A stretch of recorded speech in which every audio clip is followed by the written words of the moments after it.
evening and welcome to Virgin Islands Voice.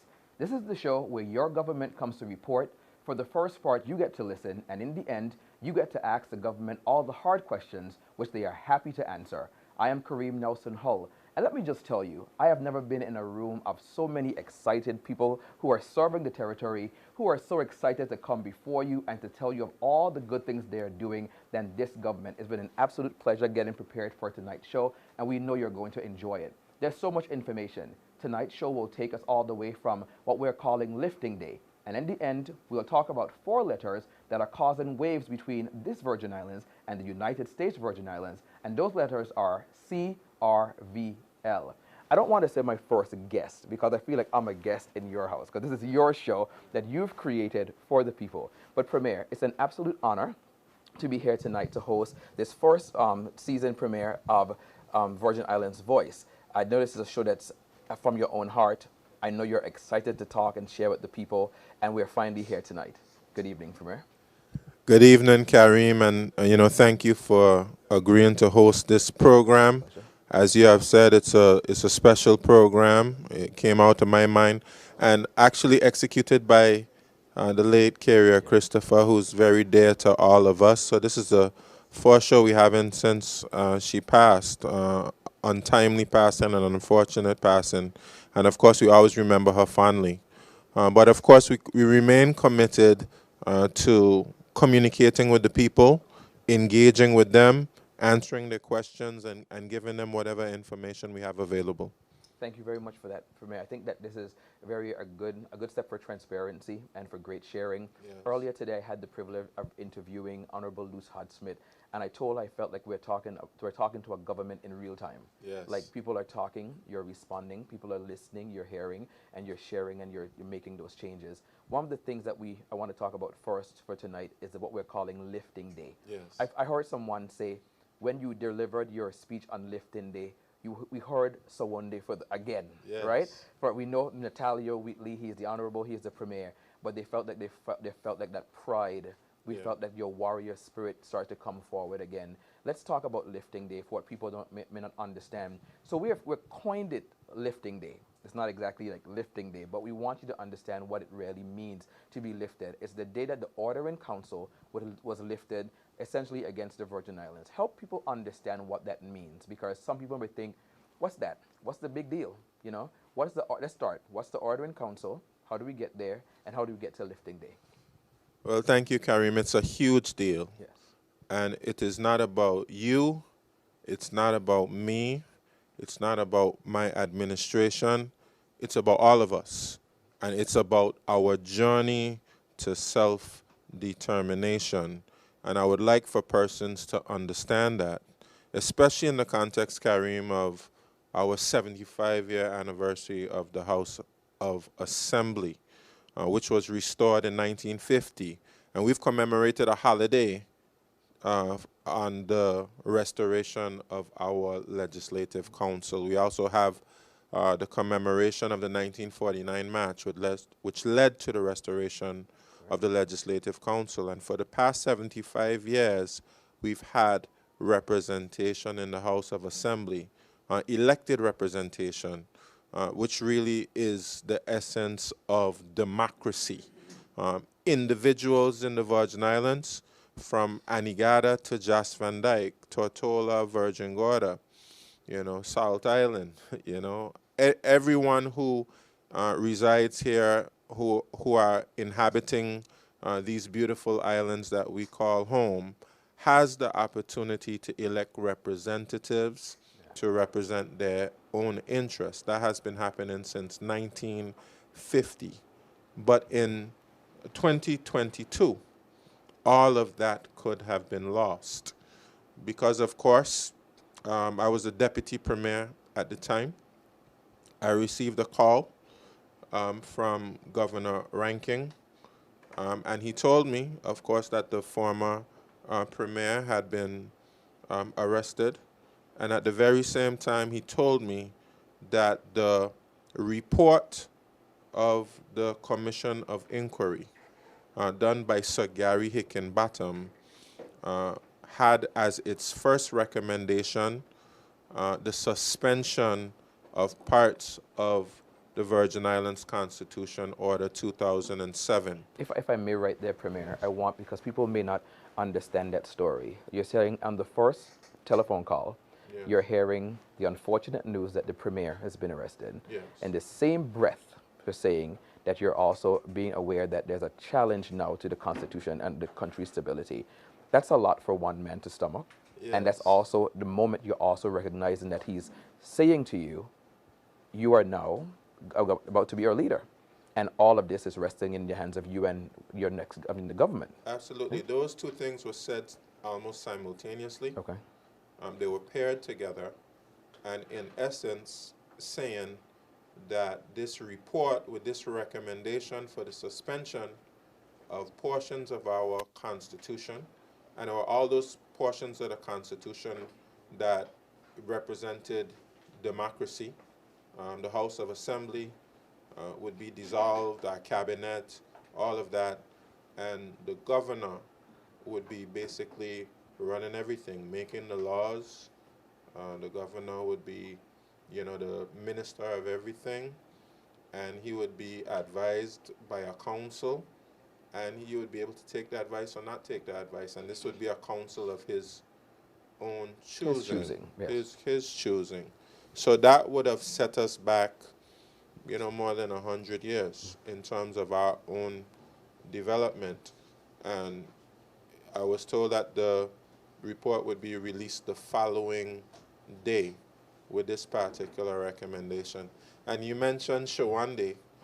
I think at this moment in time, I understood what I was being prepared for. Okay. For many years prior to that particular moment. And this is really where Natalio and Shawande really came together in fighting this fight and this battle on behalf of the people of the Virgin Islands. And one of the first things we did was pull together a government of national unity. Yes. And I have to give credit to Julian Fraser, because of course this was the idea of Julian Fraser, the government of national unity. And one of our first tasks was persuading then OT Minister Amanda Milling and the Foreign Secretary Liz Truss, who eventually became Prime Minister of the United Kingdom, persuading them not to take the recommendation of Sir Gary Hickenbottom and suspend our Constitution and set us back, all of these years, and potentially reverse a lot of the gains we've made over the years. And we were able to pull together that government of national unity and persuade Amanda Millen and Liz Truss not to suspend our Constitution. And we embarked on a journey. We embarked on a journey of reform. We embarked on a journey of making policies. We embarked on a journey of making laws. We embarked on a journey of reforming processes, examining processes, reforming them, and we did this under a democratic framework. We did this in consultation with the people. We had many, many, many meetings. At that time, it was very taxing on all of us, but we were able to work. And of course, we had an election in between. Right. So we had a government of national unity, which was comprised of, in cabinet, myself, of course, leading the government. Then we had Honorable Kai Reimer as a part of that government, Honorable Shari De Castro, and Honorable Marlon Penn, and Honorable Melvin Mitch Turnbull. And on the backbench, we had Vincent Wheatley. For a portion of time, we had Calvin Malone, God rest his soul. And we also had Mac Vanterpool. I'm hoping I'm not forgetting any. We also had Honorable Alvara Maduro Keynes and Honorable Shireen Flax Charles at the time. And of course, we had an election in between, and the work continued with the new administration. and I was grateful for the opportunity to essentially finish what we started with the National Unity Government, Right, that was important. with the Virgin Islands Party administration that is currently in office. Of course, we have on the side of the government presently persons like Julian Fraser, who has been contributing to the effort. We have new government members like Carl Dawson and Lorna Smith. And of course, we have presently now Honorable Mather. And on the opposition side, you have persons who are not a part of that government and national unity, but new member, returning members like Honorable Ronnie Skelton, Honorable Myron Walwyn, and of course the other members who were there previously. And all of them have made a valuable and valiant contribution to the effort of passing laws, of scrutinizing the processes and ensuring that we had democracy. And we were able to achieve so much. Of course, all under the watchful eye of the United Kingdom, the FCDO, the OT minister, the governor. But we know the governor had to give reports periodically. Sometimes, of course, we were criticized in some areas where we seem not to be making enough progress quickly enough. But because we're resilient people, because we have a can-do attitude and a never give up attitude, we were able to persevere. And I want to thank all the entities who contributed to it. I certainly have to thank our cabinet secretary, Sandra Ward, and her team at the cabinet office. I have to thank the House of Assembly, Madam Speaker, who was a part of the unity government as well. Not a part of the unity government, but she served as speaker at the time of the unity government. The clerk and the whole House of Assembly team, all members of the House of Assembly, of course the Premier's office, led by Carolyn Stout Igwe and her entire team. We had a specific unit in the Premier's office that worked on the governance reform. We had my internal team. We had my chief advisor at the time, Kedrick Malone. We had my special envoy, Benito Wheatley. Of course, we had other special advisors who advised me and assisted me at the particular time. I mean, the team at GIS, was a big part of what was taking place, and my communications team, because of course we had to ensure that we engaged the public, and that was a big part of transparency. No, Premier, and democracy. That's a lot of information yes. that you've given us, and I imagine that you can recall that easily because you lived it like no one else lived it. Yes, I feel like you probably woke up every day. The weight was on your shoulders, heavy as the head that wears the crown. It was taxing. They're giving me a signal that we have to take a commercial break, and I'm going to take the break only for the purpose that when I come back, I want you to talk to me about the resources that were necessary for this, because what you explained to me a moment ago, if you're in one administration, going to an election and coming back to the next administration, and you're still working on the same subject from the first administration, that's where your focus is, right? To get this right. So we're going to take the break, then we'll come back and hear a bit more about that.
to trust their voice with thee.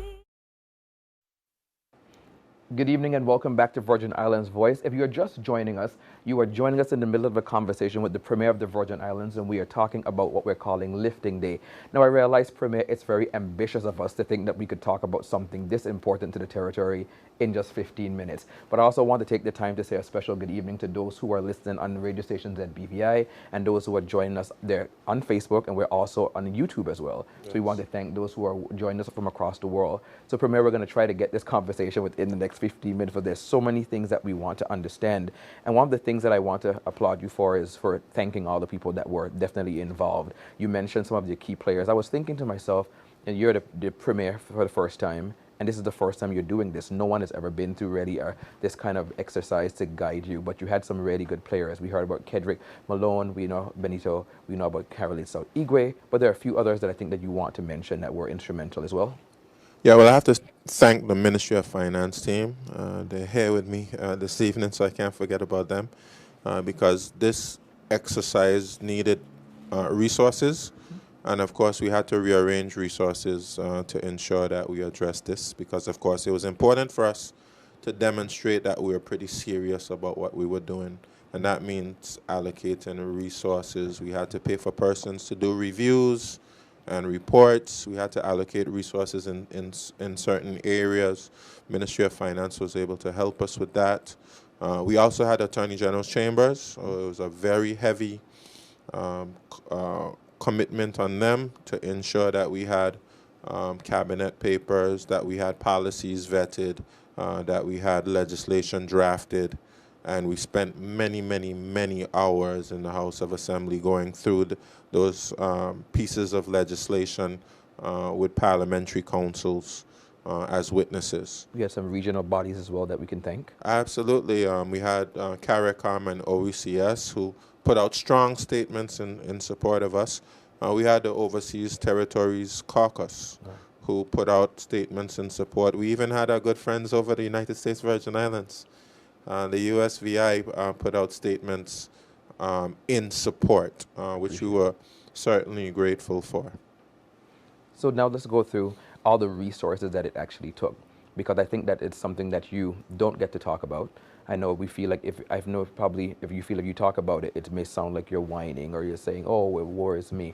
But the reality is true. There's a government that you started basically with a sign of kind of a handicap. There was something that you had to do. You devoted a lot of your resources, your time, your people, your capital was focusing on just trying to get the order in councils lifted, getting us through the COI process. How strangling was that, like as Premier? Oh, well, I mean, it was so many pieces of legislation that we had to pass, so many hours that we had to spend in cabinet. So, the resources were mainly in time and energy and the areas where we had to put our focus. And persons should also understand and recognize that this is on the heels of, the devastating Category 5 hurricanes, which we were in the middle of the recovery from. This is also on the heels of the pandemic, yes, it was. which paralyzed our economy, and efforts had to be made to ensure that our economy was continue to thrive and be successful. We also at the same time had to ensure that we started to address our mutual evaluation from the Financial Action Task Force, and to really defend our financial services industry.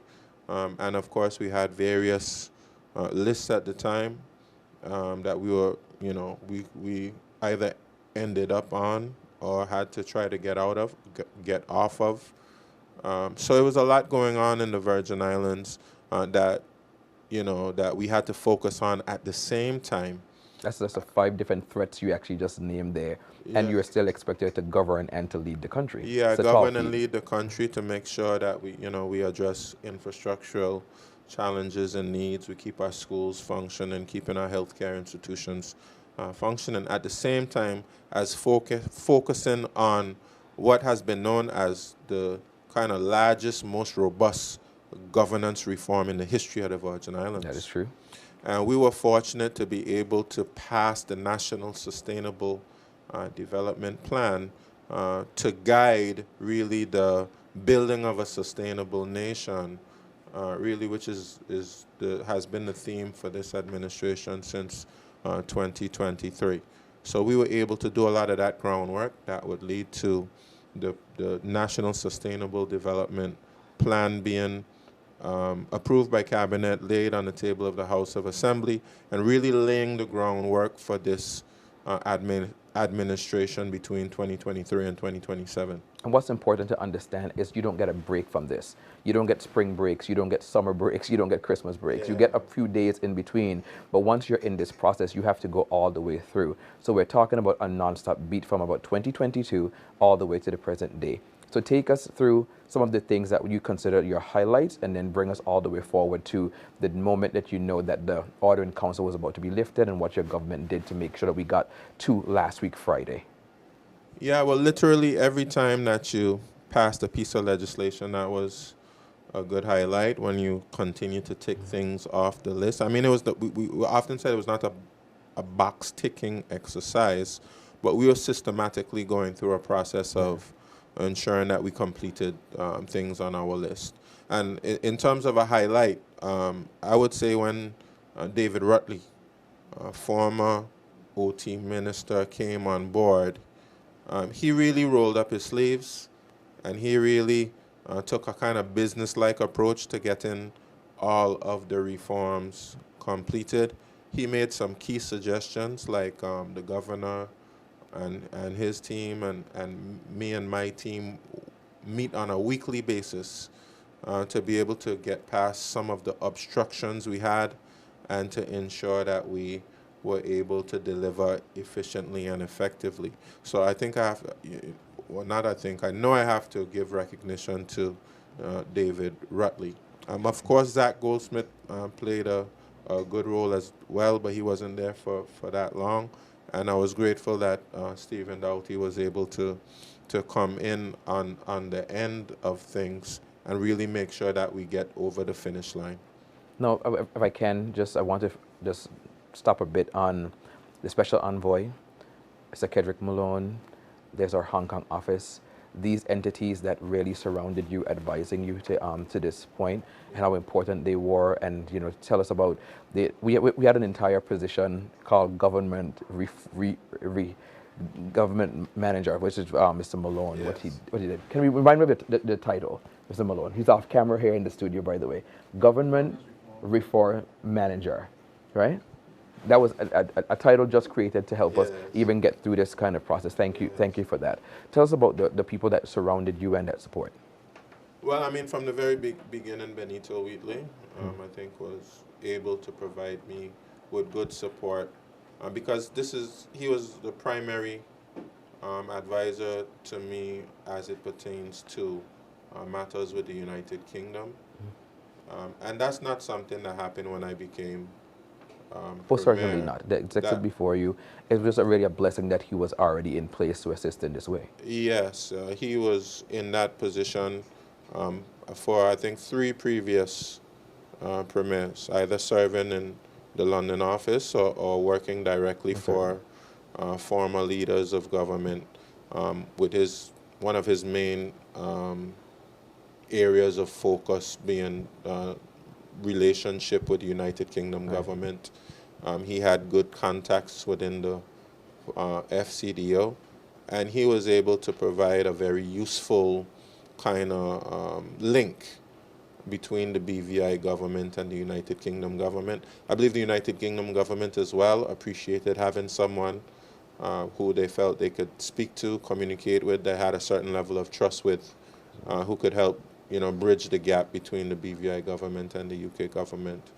And of course, Mr. Kedrick Malone came in later in the process, but also very key because, of course, the work of reform and doing everything else that needed to be done in government is very difficult.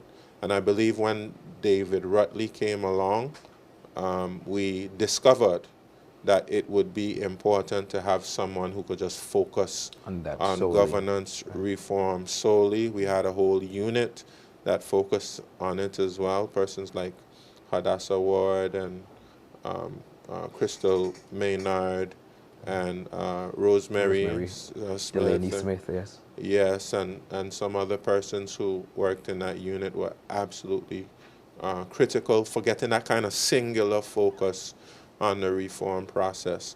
And Kareem, I want to emphasize that the work is not over. Right. You know, we have a governance reform transition plan that we are continually implementing. Actually, the work that we're doing on the Constitution is a part of that governance reform transition plan, and we remain committed to continuous reform. It's not something that stops and starts at any particular time.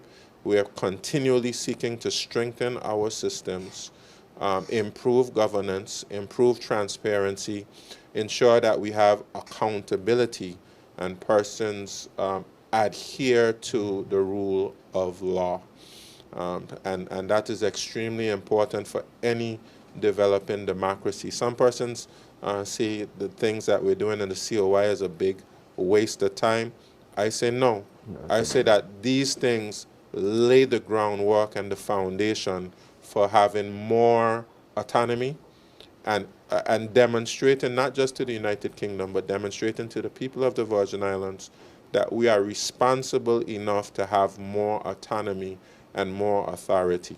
I know for sure that you guys were diligent in doing so, and I wanted to take the time just to make sure we pulled some of those names out, because when I came to government about 2 years ago now, when I came in the doors, the first 3 letters that met me were COI. Yes. Then I saw all the players around. I saw how your government supported. I saw how the people in the international sphere supported. I saw how Mr. Malone and his team worked arduously. I recognized I didn't see my PS for many days because all of the resources.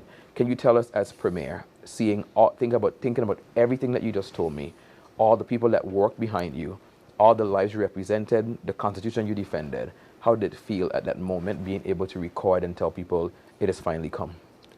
It was extremely gratifying because, of course, there's so much things that you have to work through to get to that point. And it's not just gratifying because anything that I've done, but it's gratifying because of what we've achieved together across political lines. And I think it gives us some level of hope in the Virgin Islands that we can achieve great things, including advancing our Constitution, including building our institutions.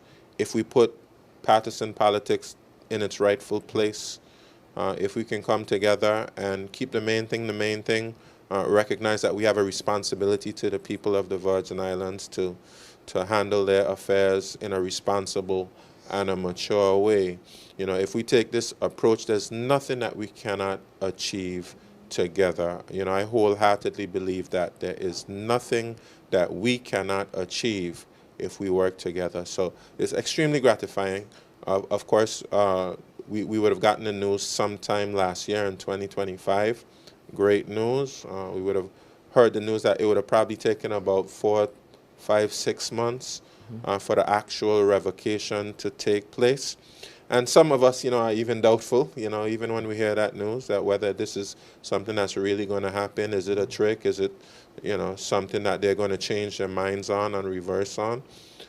So we were extremely pleased to learn sometime in February that the Privy Council made the decision to revoke the order, and that it would be coming into effect, as you have said, on Friday the 13th, which is a lucky day for us, for the Virgin Islands. How do you want Virgin Islanders to celebrate that day and how to acknowledge it? How do you want us to understand it and make it our own?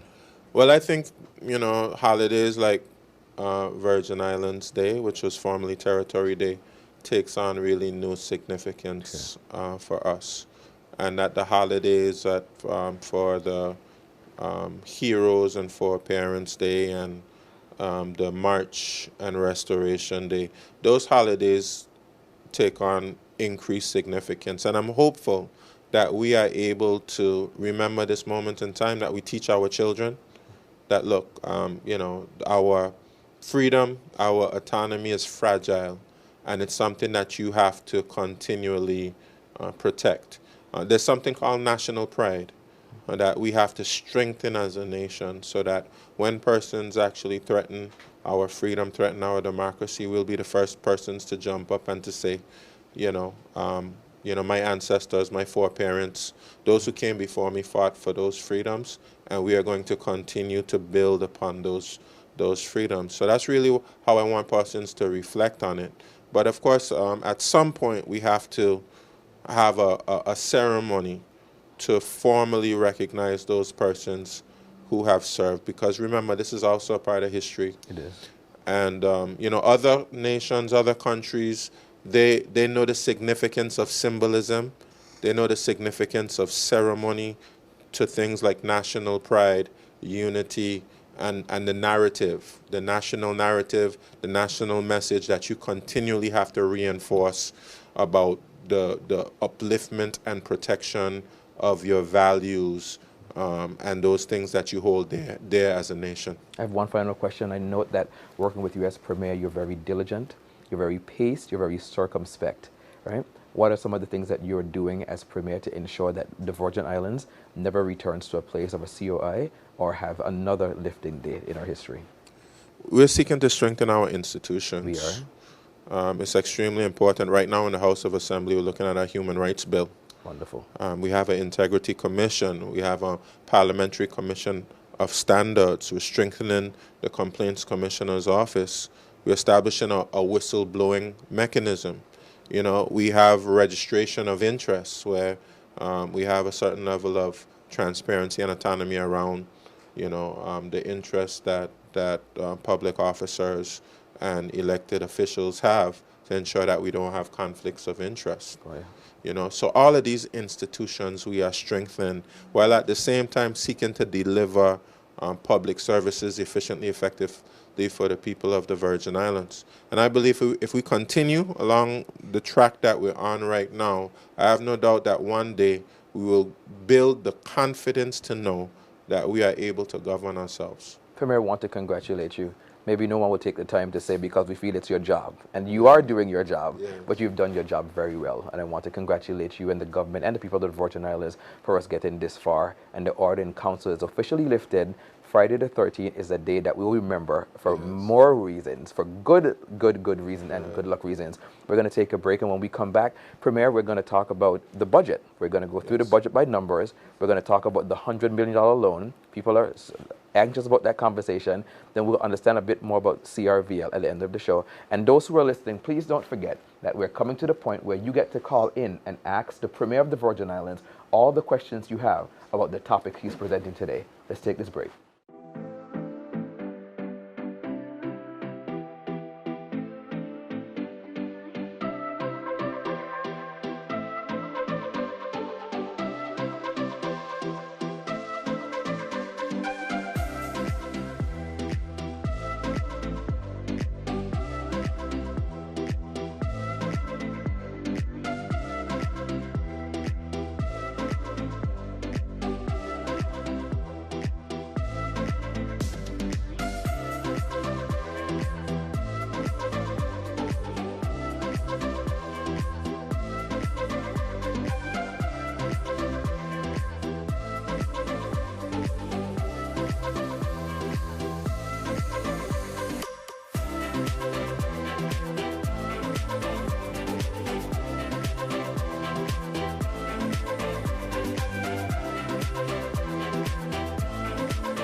Welcome back to Virgin Islands Voice. I am your host, Kareem Nelson Hull. If you're just joining us, you missed a wonderful conversation with the Premier of the Virgin Islands where we talked about lifting day, and the Premier taught us all about where we started in 2022 all the way to Friday the 13th, where the Order in Council is now officially lifted. I want to say again, congratulations. And speaking of Order in Council being lifted, you mentioned the Ministry of Finance team who's now joining you. Financial Secretary, let me congratulate you as well. I know there's a lot of work that you had to do, and thank you for making sure those resources were fluid all the time that we need that. We now want to welcome to our show the Financial Secretary, Mr. Jeremiah Frett. We have Dr. Drexel Glasgow, who's the Deputy Financial Secretary, and Ms. Tiffany Todman, Assistant Budget Coordinator. Welcome to the show. All right. Thank you for having us. So we are now having the conversation about the budget. This is the part where my mind goes a bit frayed. These are very, really big numbers, but I'm trusting this team to teach me all the things that I don't know about the budget, and I'm going to be the people. I'm the people, right? So what you teach me, the people learn today. So take your time with me here with this budget. So let's talk about the budget, the biggest number. What's the budget number for this year for those who probably haven't heard it even yet? Well, Kareem, let me just say, thank you for the congratulations. And as we welcome the Ministry of Finance team, let me just commend them for the management of the finances of government, and also commend them for advising me on the wider management of the economy.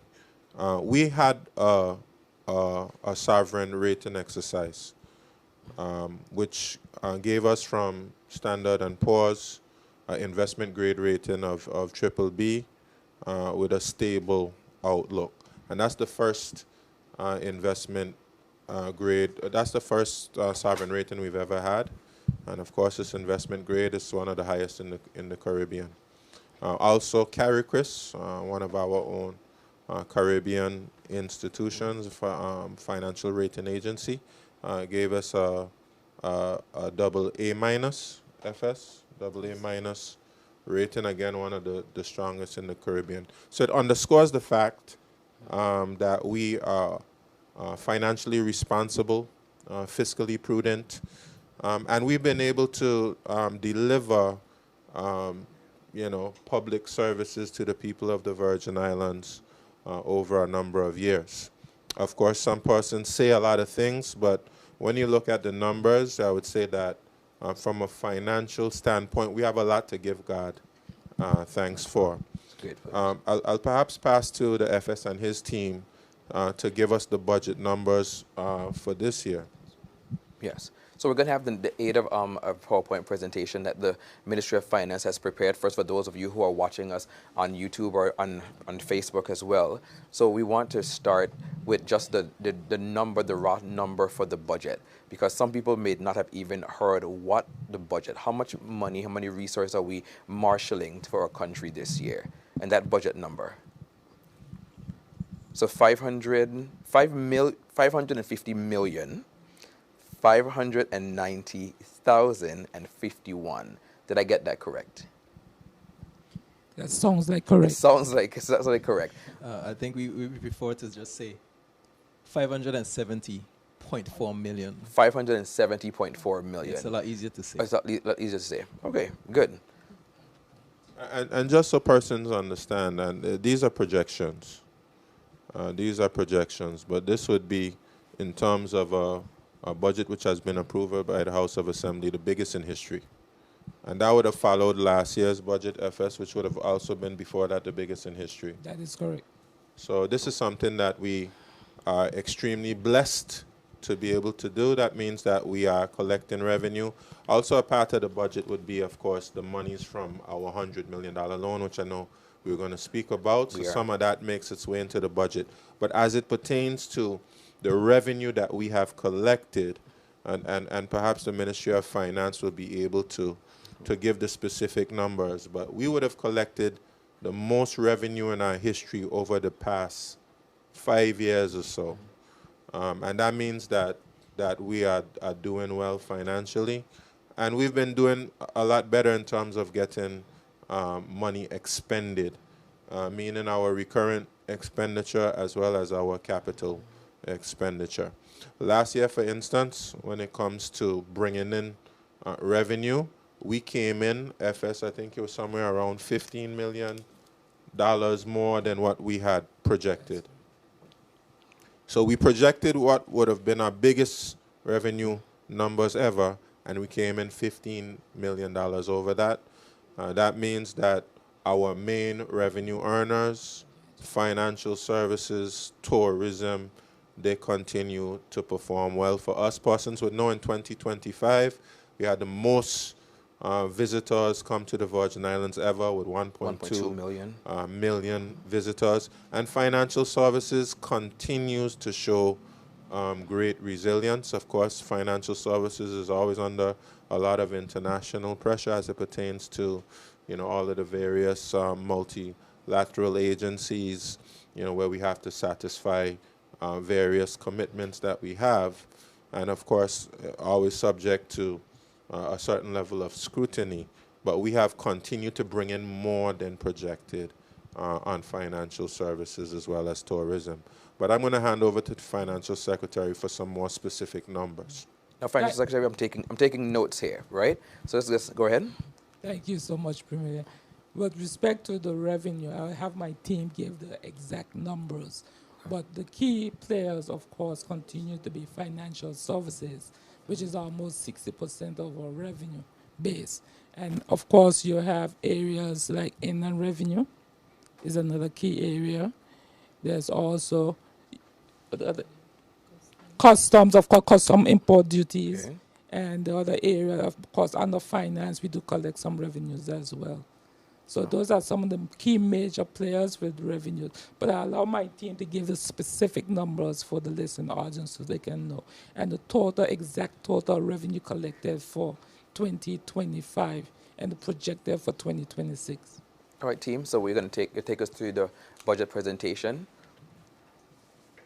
So far we understand that the total budget is, how do you say that, Dr. Glasgow? 570.4 million. Okay. And just we refer to it as recurrent revenue of that total. So we like to think of the budget in terms of revenue and expenditure. Okay. And so on the revenue side, revenue is what we make, correct? That's what we make. Expenditure is what we spend. Okay. And so, as you can see from the slide here, we are actually taking recurrent revenue of about $447.67 million dollars. Okay. And that's that the FS just spoke about, so the things that we bring in from the customs, tourism, and also FSC. And so we do use fund balances as well to make up the budget, just about $64.46 million. And as the Premier mentioned as well, we do have some loans, so existing loans that we have. So the CIBC $100 million loans, we have some residual from the CDB RRL loan, right, in the amount of $58.27 million. And when we talk about the loans, I see $58.27 million here. To understand that that $100 million loan is not spent only in this year. It will go to another year as well. So that's where that revenue, okay, understand that. Let me just say something quickly about the fund balances. Because, of course, persons would say it's not sustainable to finance your budget in that way. But just so persons know, of course, we have big budgets. Sometimes you're not able to spend all the money in 1 year. Okay. So some of the money that you didn't previous year would go back to, let's say, to the consolidated fund or the development fund, and you can use that to fund. So it's from revenue, but it might have been last year's revenue as opposed to this year's revenue. And I'd like to add to that, Premier, is also that the law, certain legislation have that money must go into certain funds. That's right. And then once now that you want access to that money, to make it back into the budget process, you take money from these funds in order to execute various projects and programs. So it's not like it's not revenue that government actually collect the revenue, but the legislation requires that it goes into a special fund. Right. I know we have another slide that we're going to go to as well, but I just want to understand that every year, so this is the largest budget that we've passed in history. Last year before that, it was the largest at the time. Now, as the budget gets bigger, For people who don't know, is that a sign that we are growing, we're doing better, we need more to do more? Is it that we're, what should we interpret from the fact that the budget is growing, getting bigger? What does that mean to the people? Well, let me say, and then of course the FS can come in after. We have made some strong commitments over the years. First of all, let's say that the country has a lot of needs. Let's say that country has a lot of needs, especially infrastructural needs following the hurricane. So you see the big amount of money that's coming in for loans in the budget. That's a reflection of all of the work that we have to do infrastructurally. You know, for I would say years of not really properly investing in our infrastructure, but also the damage that we will sustain from hurricanes and floods, various natural disasters, etc. So that's a reflection of you know, that loan funding that we need to be able to invest in the infrastructure. But also we made some big commitments as it pertains to increasing salaries to keep pace. That is true. Keep pace with the high cost of living. Some persons don't necessarily regard it, but we made probably over $30 million investment in salary upgrades in the public service. And we're also supporting upgrades for salaries and statutory boards, etc. So we've made huge commitments. And the fact that our revenue earners have been able to produce, to be able to meet those commitments, I would say persons should have a great level of confidence in that. But it doesn't mean that we can rest on our laurels. It doesn't mean that we can become complacent, because we continue to have high areas of expenditure because of a great deal of needs in particular areas. And the public would be able to point to all of these different areas that we need to invest in. We need to invest more in our health care sector. We need to build more schools. We need to build more clinics. We need to build more parks. You know, we need to improve our roads and our water infrastructure. So we have huge demands, and we need to continue to bring in more revenue to be able to meet those demands. And that means, you know, we need persons to pay their taxes. That means that, you know, we're going to have to ensure that we have a process in place to ensure people pay their taxes so we collect more revenue, and we diversify our economy.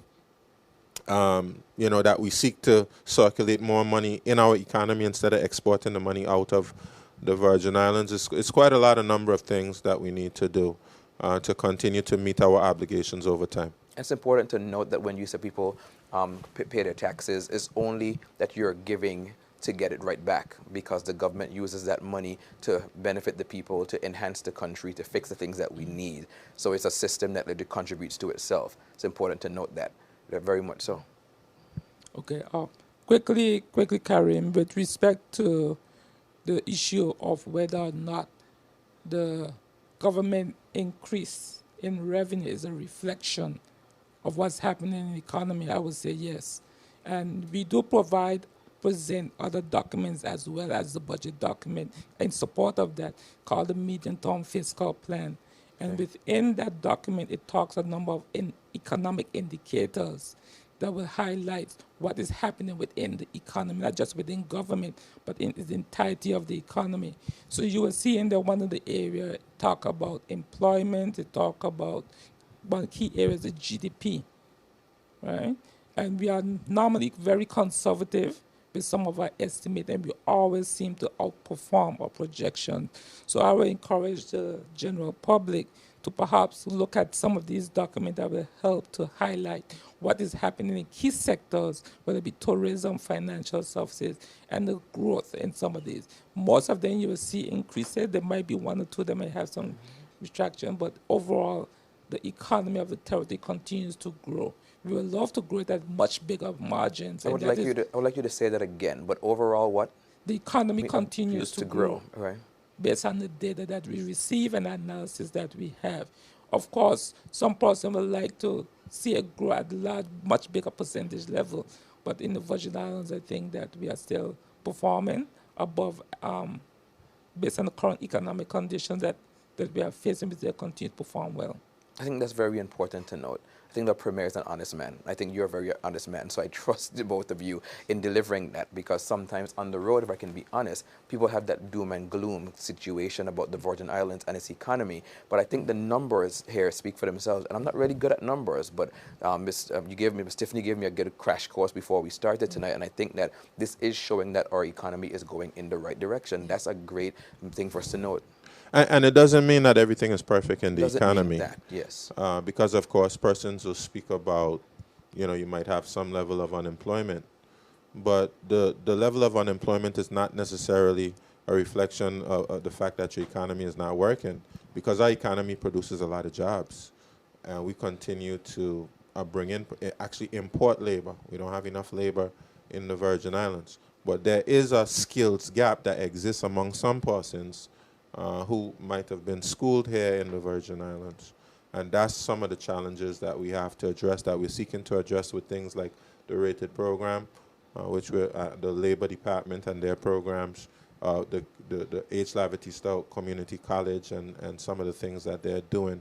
We continue to try to address the skills gap so that persons are working. We have inflation, we cannot control inflation because we're heavily dependent on imports.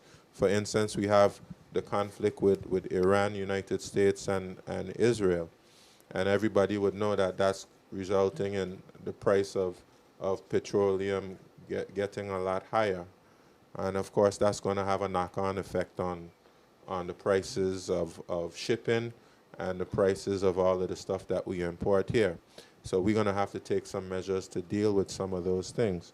But things like inflation, I think that we have a lot of control over. And when those things, affect families, so that the money that you have can't do as much as it used to do, persons are going to experience some pain and struggle.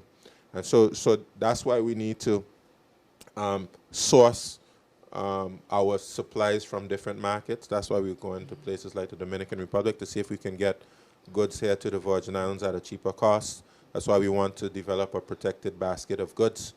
And that's why we want to become more energy resilient and energy diverse with solar energy, so the fluctuations in oil prices don't impact us as much. All right. So I'm going to ask the team to take us through some of the other slides that you've prepared for us so we can understand a bit more about the budget in depth. Yes, Karen, we will move over to the expenditure aspect of our presentation, and I will allow the team to elaborate on that. But I will also note, especially with our recurrent expenditure, you will notice that most of that expenditure goes towards personal emoluments. That is one of the key areas of expenditure that we have. And it's important for us also to note when it comes to capital expenditure. The slides will show how we'll try to identify some of the key programs, projects we're trying to implement. And I guess the Premier will elaborate on that further as well. Because capital project is very important to the economy as far as the GDP and the long-term economic impact it will have on the territory. I'm not saying that personal emolument is not equally or other recurrent expenditure is not important, because the government do offer a number of services, very important services to the residents, but we have to focus more on which the government is doing currently. Yes. So Karim, I mentioned earlier that we talk about the total budget in two dimensions, either expenditure and revenue. We discussed revenue before. So just a little bit on the expenditure. So remember that total budget figure is $570.4 million. Right. And now you're going to break it down on how we spend that money. Yes. Yes, okay. So, and this is a very high level. So we do have recurrent expenditure in a total of $454 million, 0.57 million. And I think we discussed a little bit about that, what goes into that. A lot of that is employee compensation. And the capital expenditure side, we have about 87.47 million. And as FS just mentioned, there are several projects that government is keyed in on. That's a part of the budget.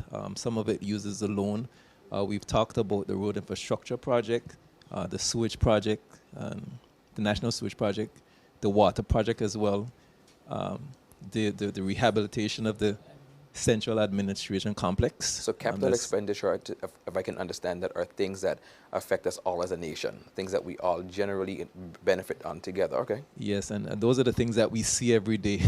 Okay. You know, we would hear about the potholes, and so we want to address those. And so in expenditure as well, the FS mentioned as well that we are mandated by statute, by laws, to have certain fund contributions, and that's a total of about 7.55 million. Okay. And then we also have. Can I get one example of what one of those that fund we have to contributions. put money into So by law? We have our transportation network infrastructure fund. Okay. And that's a certain percentage of a surcharge on or tax, or if you would call it that, on fuel. Okay. Okay. I'm and so- asking because some people may have never heard these terms before. I can honestly say I never considered that, the fund contribution. So I appreciate that explanation. Sure, and of course we have the miscellaneous purposes fund. We have the environmental levy. So there are certain funds that government has, infrastructure that government has put to safeguard certain sectors. And one of the most important one that we have to consider when it comes to expenditure is to repay our loans. And so we have those principal repayments. Okay. We do have a good repertoire or a good rapport of holding good on our loan repayments. And so this is a very important thing. So we must, by international laws as well, in consideration of budget, take care of principal repayments. That's very responsible. Go ahead. I would like to add also with respect to the budget document, we also have a debt strategy that's also presented, maybe presented in the budget to indicate to person how the level of debt and whether it's sustainable based on the current situation. And Premier spoke earlier about the sovereign rating that we have from the two agencies. And that is one of the key things that they continue to highlight is how the territory perform well in the management of its resources and how it deals with debt management as well. Those are two key things that we always get high grade in. And let me just say for context, Karim, as it pertains to how we manage our debt, the protocols for effective financial management require us to stay within certain thresholds or certain ratios. So we have three significant ones that can affect us. One is liquidity, in terms of the liquid cash that we have available at any particular time. Okay. That could, for instance, assist us if we have a natural disaster or something like that. We also have our debt ratio, the amount of debt that we can take on. Debt versus its recurrent expenditure. Debt versus our recurrent expenditure, and then of course we spoke about principal repayments. We also have a debt ratio in terms of funding our debt, which is a level of, I think is about 10%. The liquidity ratio is about 25%, but we've negotiated recently with the United Kingdom to relax that to 20% to meet some of the challenges we have. And then we have our debt to recurrent, is it recurrent expenditure or recurrent revenue? Debt to recurrent expenditure, I think is about 80%. And we are way below that. Are we probably below 20%? I think our last figures were just between 20 and 30. Between 20 and 30%. So we're just around that 20% mark. So we have a lot of weight. Yeah, way below that. And most countries, the ratios they have, whether with the IMF or any other places, some of them are 100% not of their recurrent expenditure, 100% of their gross domestic product. Because most other countries use ratios not related to their recurrent expenditure, but the overall size of their economy, which is there would be way more debt laden than the Virgin Islands. Well, I think the team has another slide that you want to take us through as well. Now, normally I wouldn't consider myself like a numbers guy, but I think the way that you guys are explaining this to me today, I'm totally getting it and understand. And I see a lot of fiscal responsibility here for our country. And I think it's very encouraging to hear how other people see us in terms of how we handle our principal repayments, paying back our loans. That's very important for the image of the country for sure. So the last slide that we wanted to speak about, sorry, if we were to go down to 3 after that, we just considering recurrent expenditure, and this is just to solidify what you may mentioned earlier about us having the biggest budget in the history, and so this is it might look a little conflated here, but it's very simple. Just our approved budget, what we revise that budget to be. So and the what approved was budget is shown in this pinkish orangish color for those who are watching Orange. with us, right? correct. And in yellow is the revised revised budget. budget. So Okay. throughout the year, we make certain revisions, and then the actual the amount that was actually spent Actually, okay. on the recurrent. And so this just gives a comparison over the years from 2021 to the end of 2025 to give a sense of how our budget has increased over the years. And by far we're doing a lot. The budget has increased, which signifies some action in the economy, and also that we're doing work. So I think it was important to show that slide. Is it also encouraging for me to see that in the green, which is the actual money spent, that there's seemingly no overspending happening here? Is it so? Yeah, it's actually underspending. Right. But you should put it in context as well, because of course we're very ambitious when we make budgets. So sometimes we set our sights very high. But when it comes to actual expenditure though, this is the most money we've expended in the history of the Virgin Islands. Meaning that we're spending money, whether it's on salaries, operating government, but also the capital expenditure. I think last year, Dr. Glasgow, we spent maybe about $40 million capital expenditure.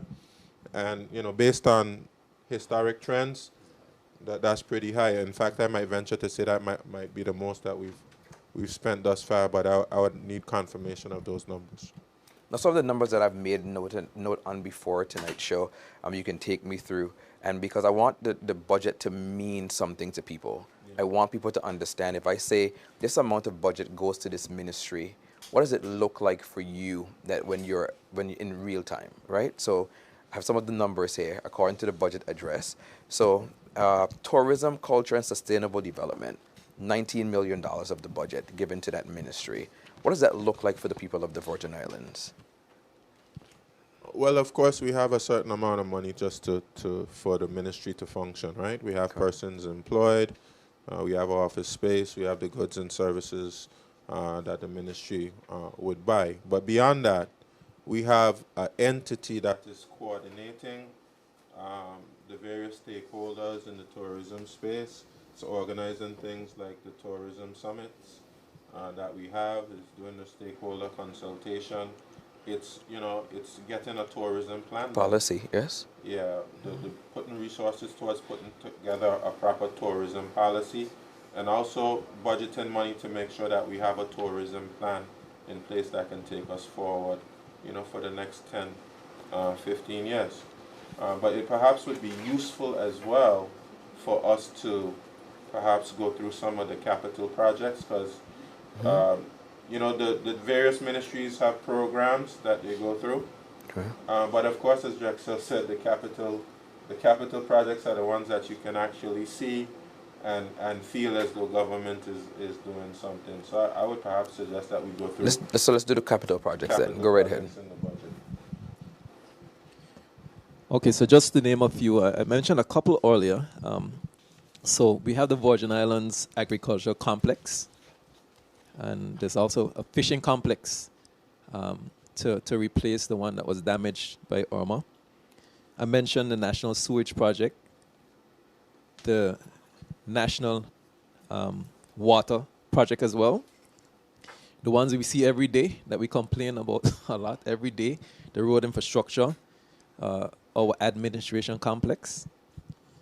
And then one very important, I think the Premier can perhaps speak a little bit more to this, is even though it's not necessarily our project, we do support private entities in the development of their projects as well. So we have some of those larger ones that contribute significantly to the economy, such as the Oil Nut Bay development, Byers Creek redevelopment, Nanny Key, Norman Island. Very important for us as well is our town area, so the Rotown Partnership and the revitalization of the Rotown area. It's an important project that has been placed in the budget. There's a transitional center in the Eastern Longlook.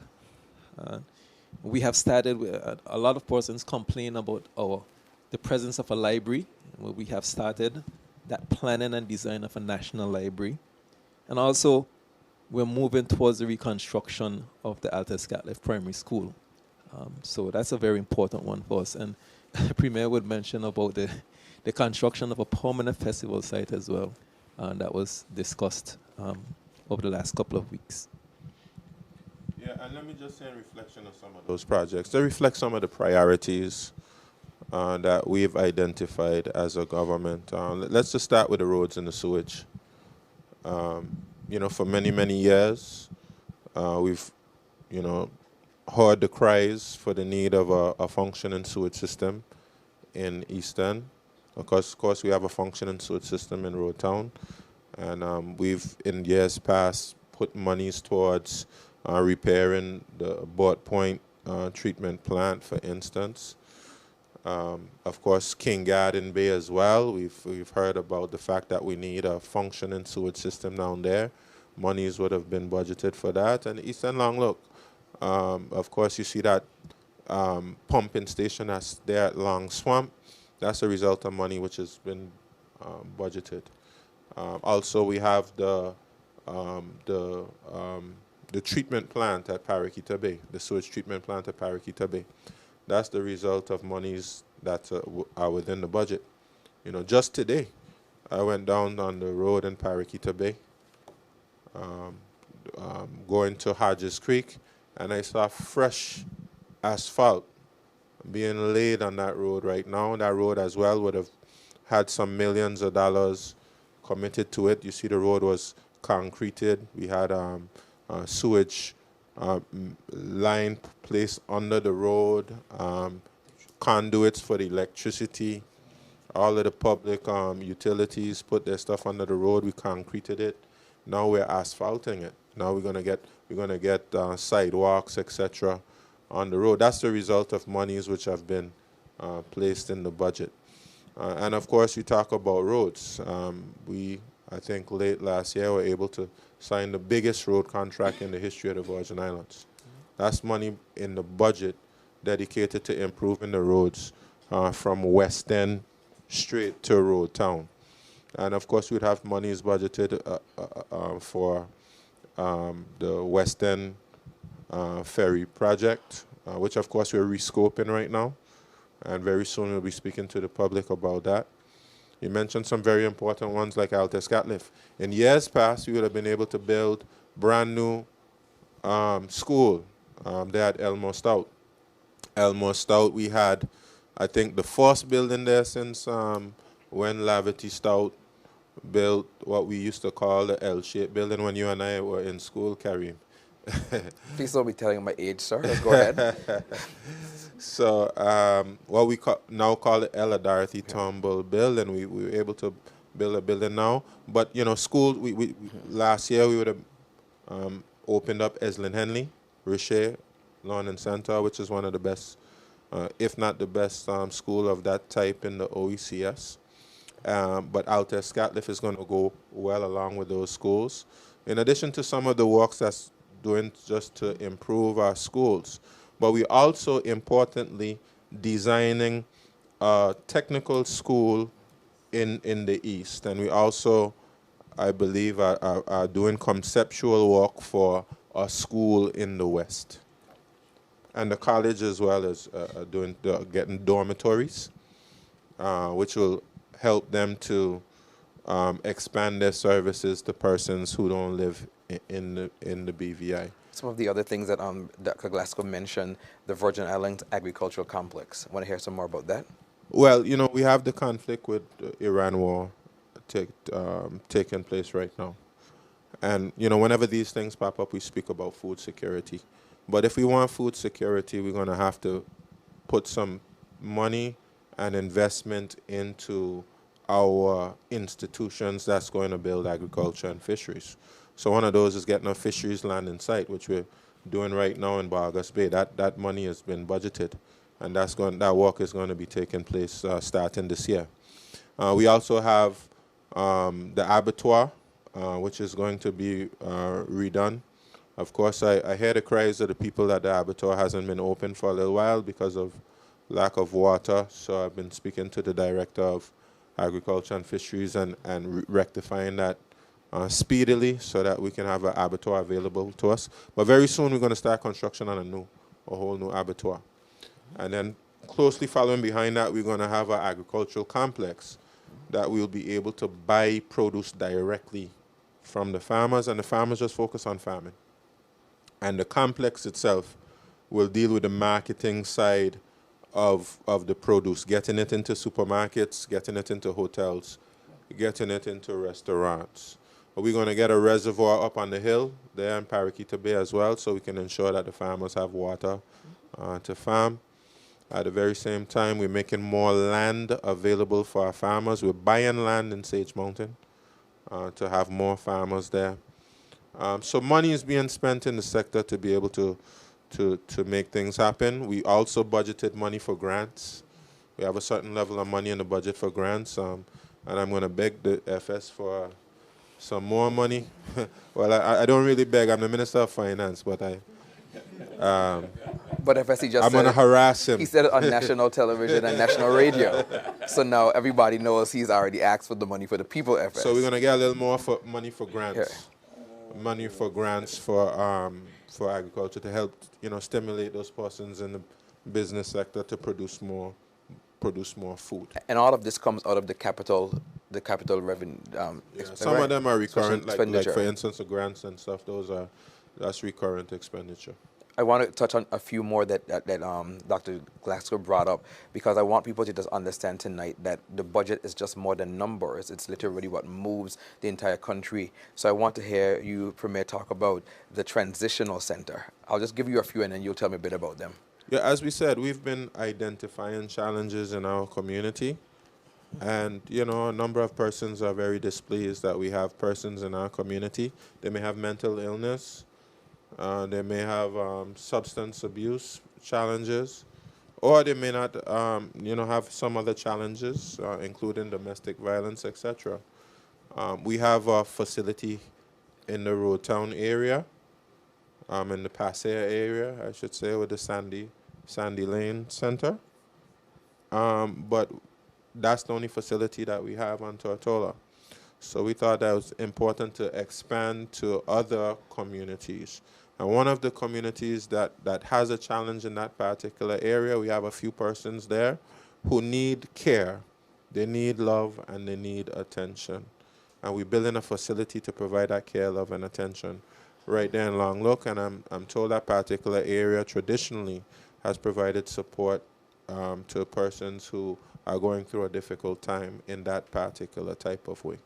So we identified our challenges and we invested money to solve that challenge. Speaking of care, love, and attention, the National Library must be a great expression of care, love, and attention as well.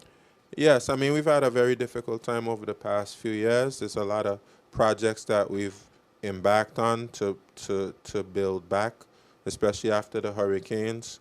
But one, of course, that persons continue to point to as something that is long outstanding is a library, and I would agree with that because I grew up in the library.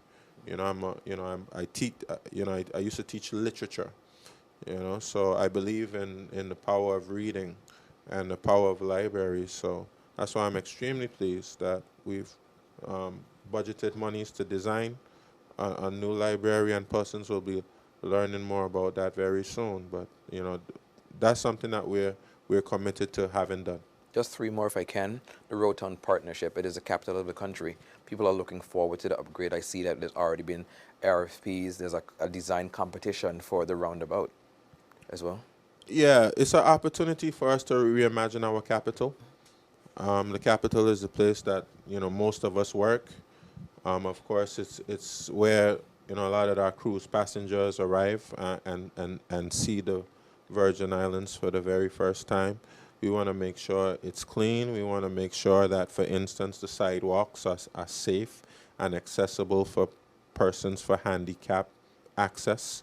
We want to make sure that we have shade trees so that persons can just park their vehicles and then they can just walk around the town and not have the sun burn a hole through their skulls. You know what I'm saying? We appreciate that. So we have some shade trees that will allow for that to happen. And we have other things planned, exciting things planned like boardwalks, between the Tortola Pier Park and the Queen Elizabeth Park in partnership with the Ports Authority. So there are exciting plans for Road Town, and of course you know the roundabout. Some people say, why are you messing with the roundabout? But the roundabout gives us an opportunity to put something there which is aesthetically pleasing and which has some meaning. I've traveled all over the world, and some places they use the roundabout as an opportunity to do something very meaningful and also something beautiful. And we have the same opportunity to do the same thing with our roundabout. We've done some good work over the years. Some persons have criticized the marketplace that we have there, which is really a area for vending. That's really what it is. It's like a vendor's market. But before we did that, the place was run down.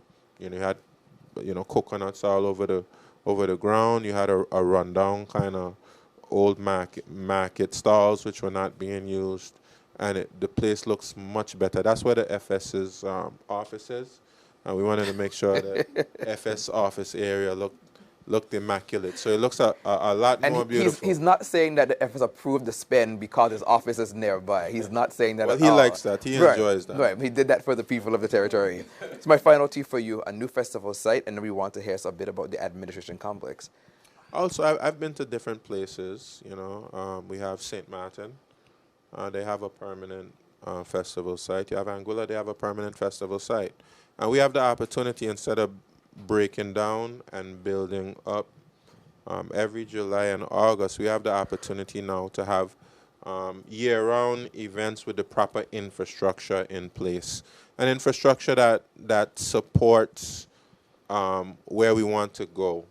Having proper changing facilities, proper bathrooms, having proper rooms for the artists where they go, the backstage rooms, potentially having a stage, and facilities that would allow you to really create a closer link between your tourism product and your own local entertainment and your own local arts industry.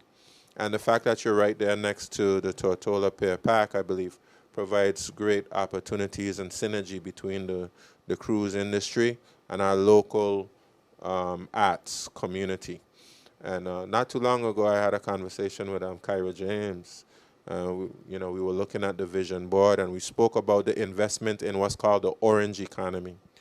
And the orange economy is, in essence, the creative economy. So we want persons who are into theater arts, like Nikita Turnbull and her sister Nadia, who are part of the theater program at the high school. We want persons who have that kind of talent to be able to give us plays, on the stage, and have, both visitors and locals come to be able to witness these plays. We want Kamau Georges and Alton Bertie and, Raoul Sprav and Dirk Walters and all of our local musicians. No one knows who Raoul Sprav is, right? Jugu. Thank you. Because everybody's sort of like, what?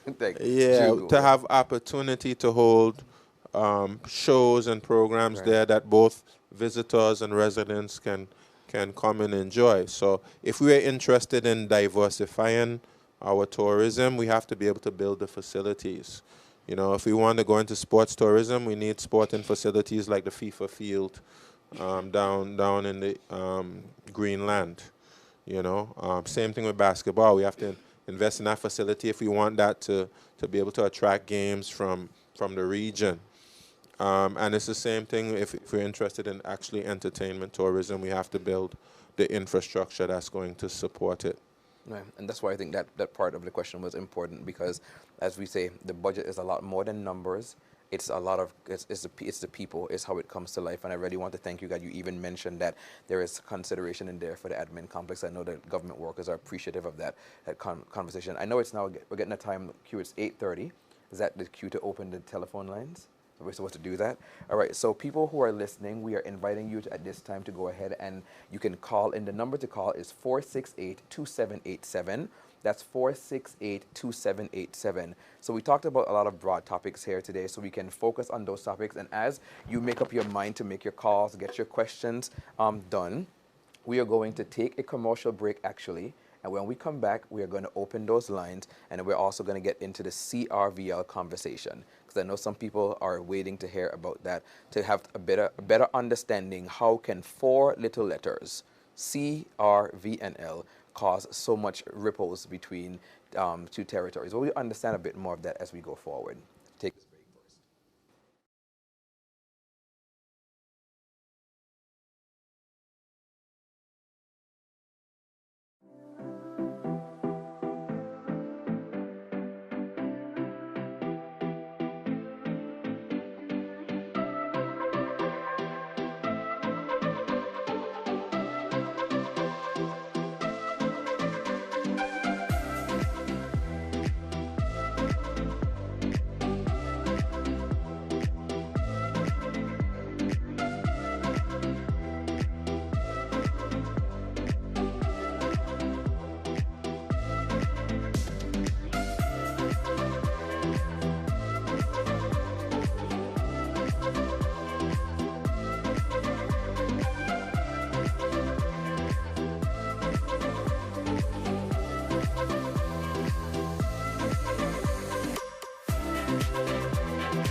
Welcome back to Virgin Islands Voice. We are now at the point of our show where people are allowed to call in and ask the government any questions. Of course, it's owing the Premier, so you can handle the seat by himself. He's never been afraid, to my knowledge. It's 468-2787.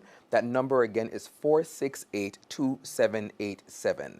One more time, it is 468-2787, and I understand that we already have one call on the line. You can also send questions if you would like on the online platforms, and they'll send me as many as they can, and then I'll read them off. So I've already gotten my phone, so it's here to take us through those conversations. So let's take the first caller to begin. Is it blinking? No, there's no action on my phone at the moment. To the caller who's on the line, just be patient with us a bit. We're gonna get that call coming forward. The number is 468-2787 for those of you who want to ask questions. This is your great opportunity to talk to the Premier directly. Please don't miss this chance. Here we go. Good evening and welcome to Virgin Islands Voice. Good night everyone. Good evening. Good night. Yes, my question is for the Honorable Premier. Premier, I heard you said tonight that y'all plan to move the festival ground and to the side by Marriott. Did you all had any discussion with Marriott concerning the moving? Yeah, I've mentioned it to them before. I'm going to trust that any people they can hear the question that was just asked. The question was about moving the festival site to the adjacent area behind Maria's by the Sea, and the caller is asking Premier if you've had any consultation or conversation with the proprietors of Maria's by the Sea, just for those who are listening. Yeah, we would have mentioned that before. But let me say as well, of course, I know there's some level of concern about that, but presently where the festival is also a residential area. There's also a hotel close by. So, and of course it's something that they've gotten used to as well. And in fact, I would say that the festival actually brings persons to those establishments around that time because it's a slow season. And festival is actually a draw and assists our tourism product around that particular time. So, I mean, there was just Trinidad Carnival in just a few weeks ago. And, the Trinidad Carnival packs up all the hotels in Trinidad. And it would be the same in a lot of other places. So I would say, as opposed to looking at it as a drawback, it should be looked at as a potential opportunity for the hotels. You appreciate your answer, Premier. Caller, do you have any other questions? Yeah, why did I ask that question? Because the site is close to the hotel. And also, building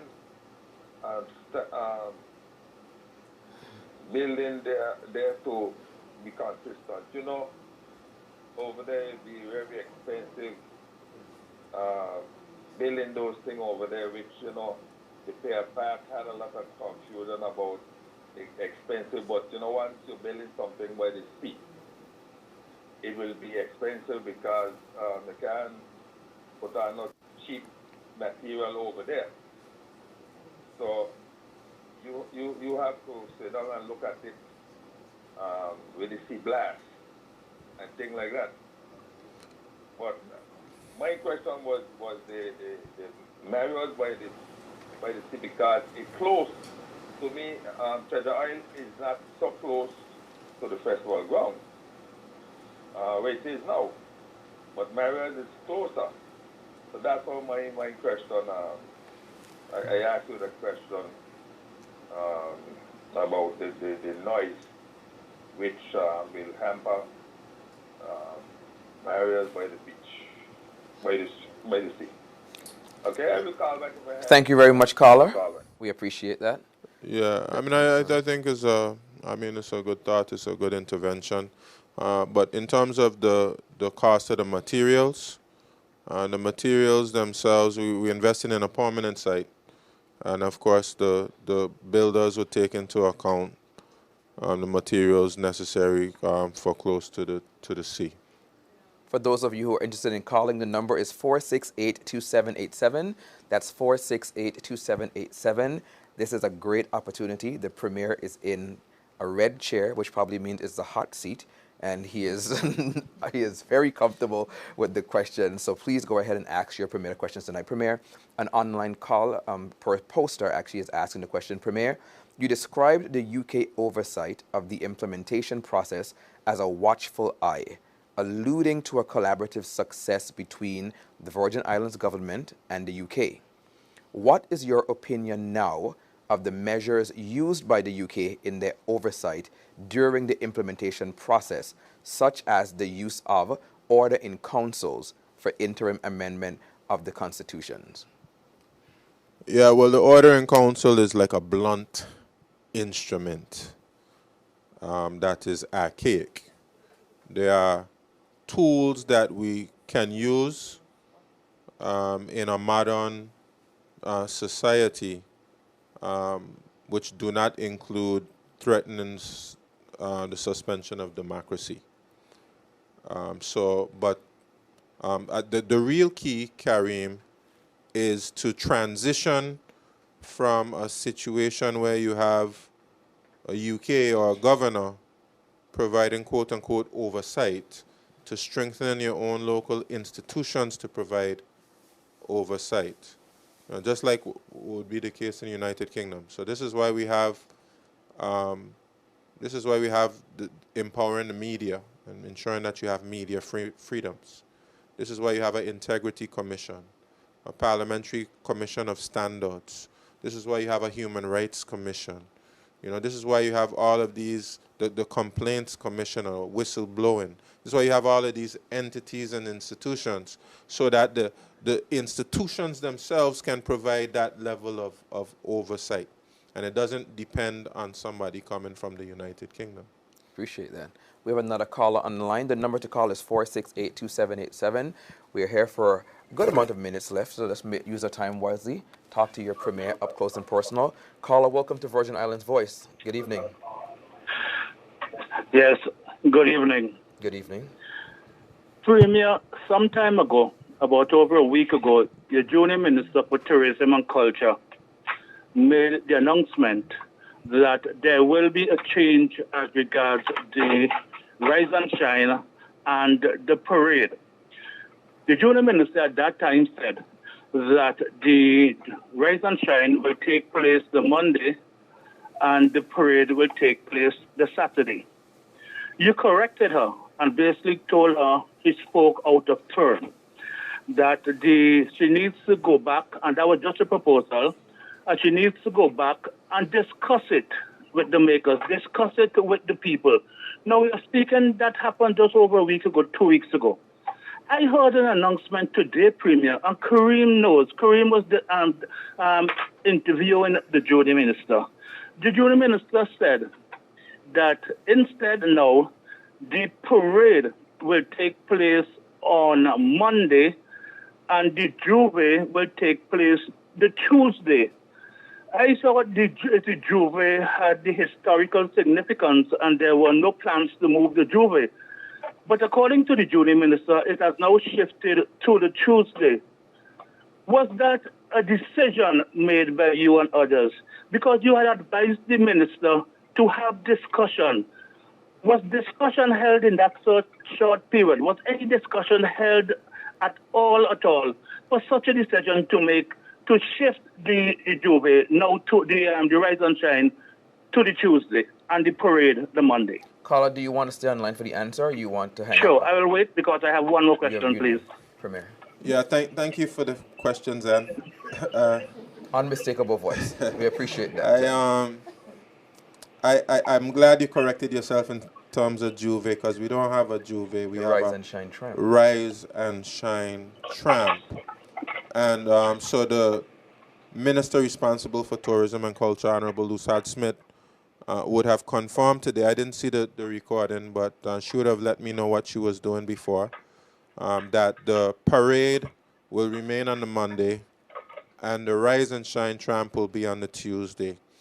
and the junior minister would have done informal surveys throughout, the Virgin Islands. And, of course, after the announcement was made, there was a lot of interest on the topic. So she would have canvassed views, and she would have been able to come up with what she believed to be was a more acceptable proposal.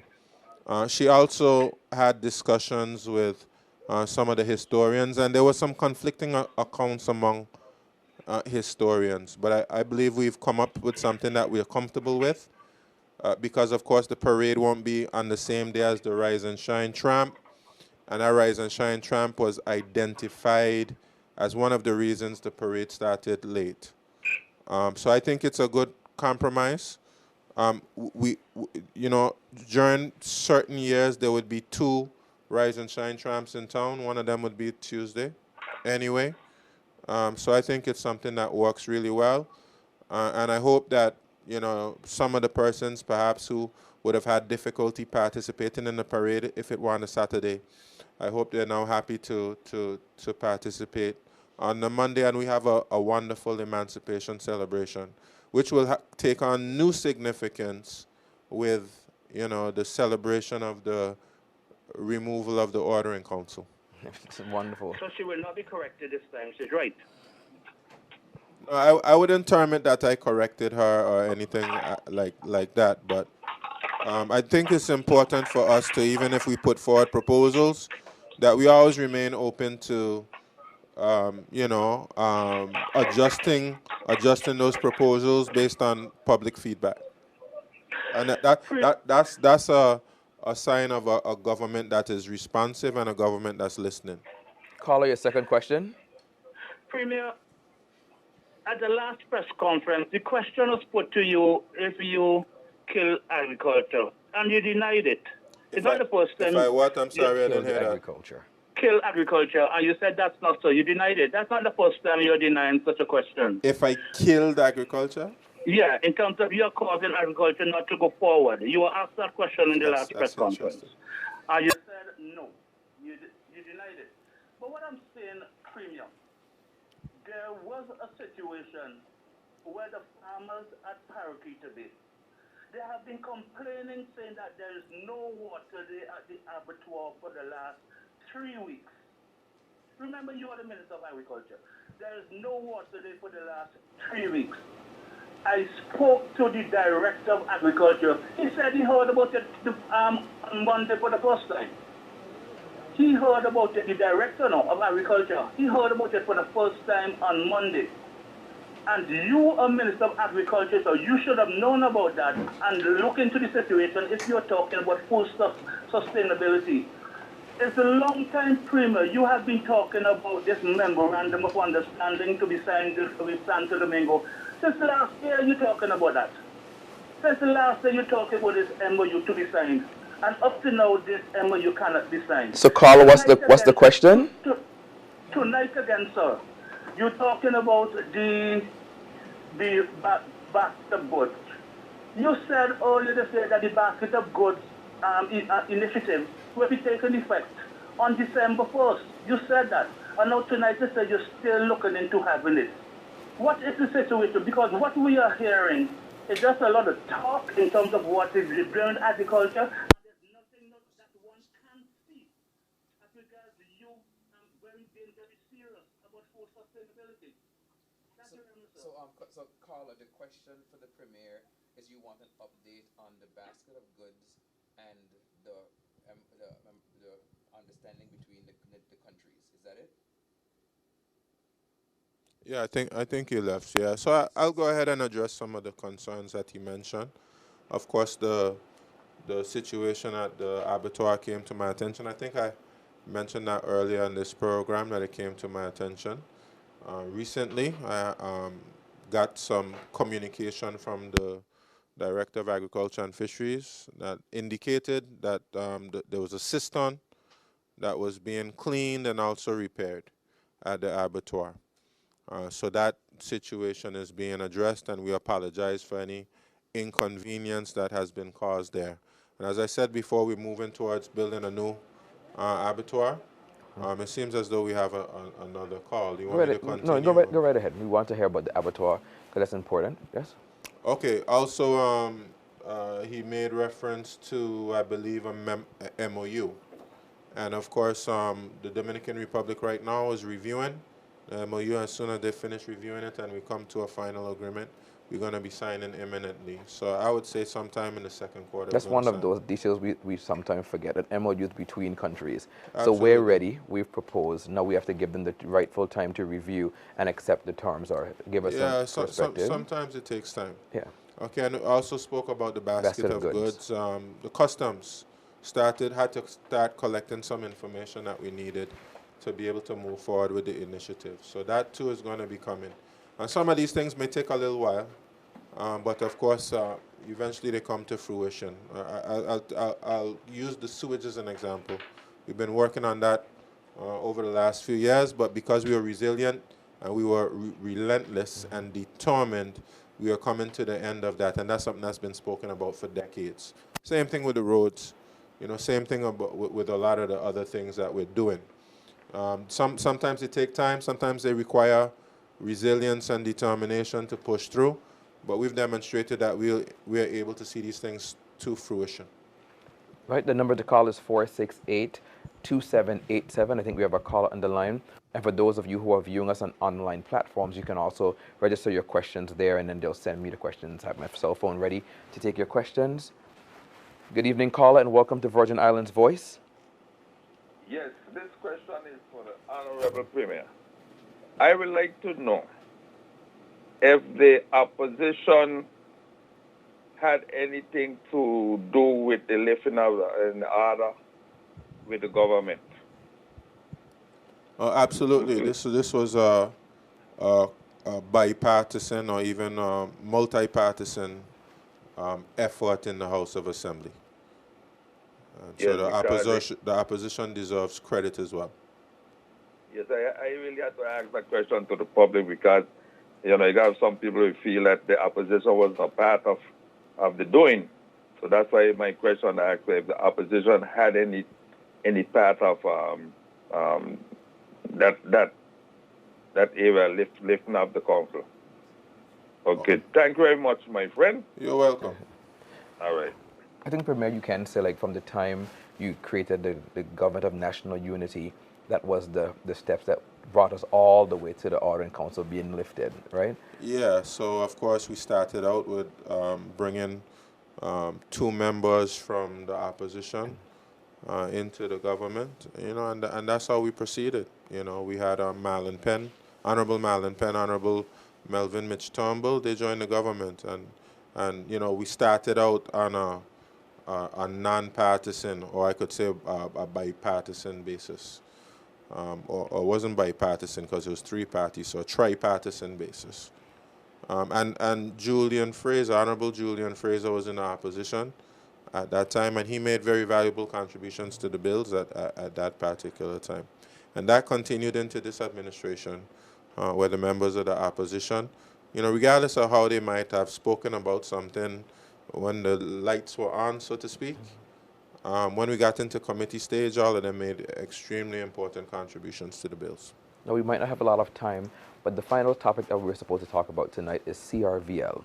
And I think those are 4 letters that people are keen to understand a bit more. We've been hearing them. It may not be something that we understand very easily, but it's really good that the entire Ministry of Finance team, there's so many of you guys there to help us support this conversation. So, Premier, for someone who's listening, who has never heard CRVL, because government has a lot of acronyms that we throw around. Let's just start right there. CRVL means?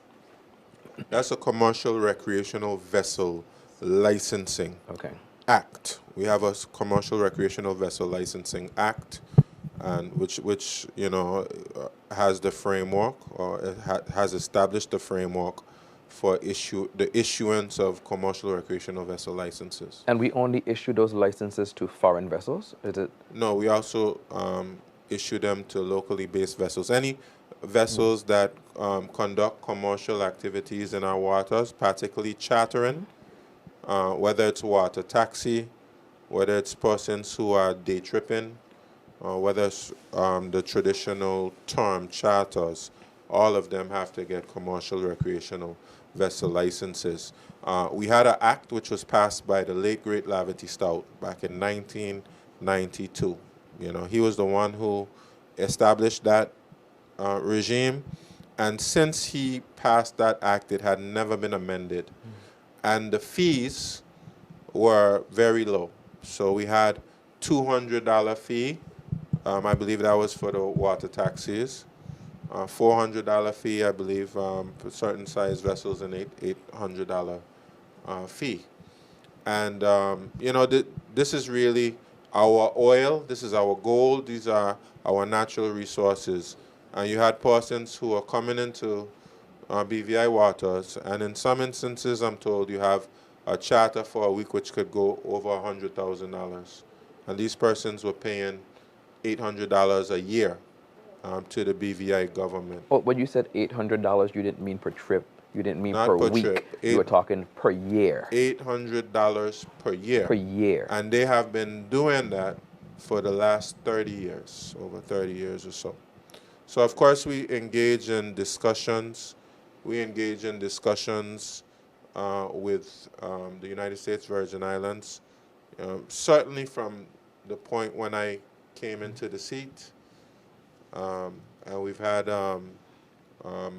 IVIC meetings, which is the Inter-Virgin Islands Council. We've had other bilateral private meetings since 2022.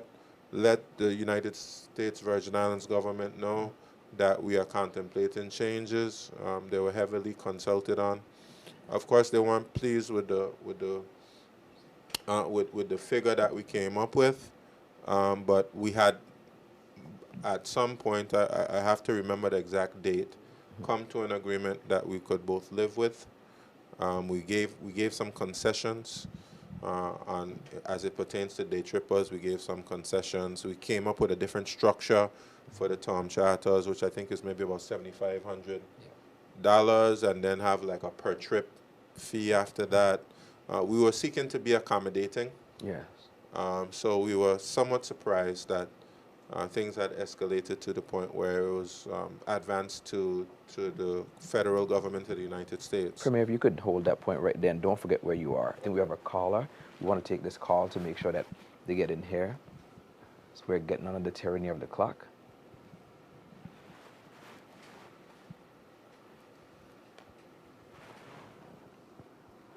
All right, caller, good evening and welcome to Virgin Islands Voice.